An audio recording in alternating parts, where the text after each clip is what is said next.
Hi, I'm Elizabeth Hughes, and I'm running for judge of the Court of Common Pleas. I've been practicing law for 20 years across all divisions of the court: family, civil, criminal, and orphans court. About half of that time, over 10 years, has been spent in family division, working in both the adult and juvenile sides. That's important because new judges often start there, and the families coming to court deserve someone who knows the system and can hit the ground running. I've handled everything from custody and divorce to support and more complex family law matters, along with juvenile dependency and delinquency cases.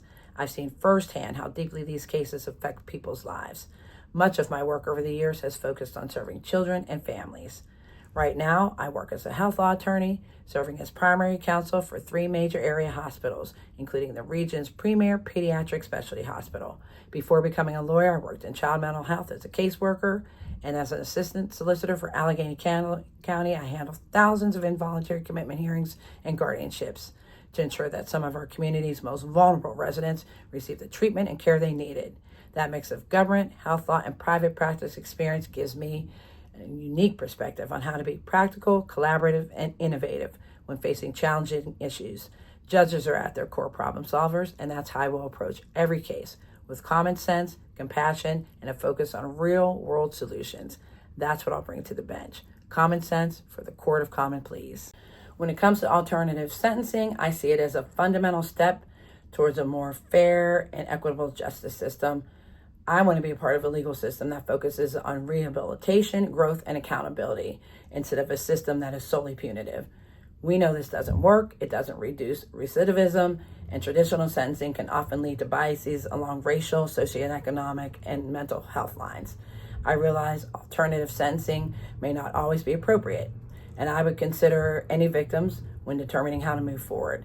However, alternative sentencing can be an effective tool for nonviolent or first-time offenders, and also for individuals facing mental health or substance abuse issues. Alternative sentencing provides opportunities to look beyond what's in front of us and get to the root cause of an issue. Considering alternative sentencing, I think, is most critical when dealing with youth facing detention. I believe detention should always be the absolute last resort for children. Incarcerating kids only further complicates their existing challenges and severely hinders their development. Diversion programs getting a young person back on track and provide opportunities for their rehabilitation. And as a judge, I would not only have opportunity, but as a responsibility for using tools for both adults and juveniles, such as restorative justice, diversion programs, such as mental health court, community service, and explore all options for resolution. These are all available in Allegheny County.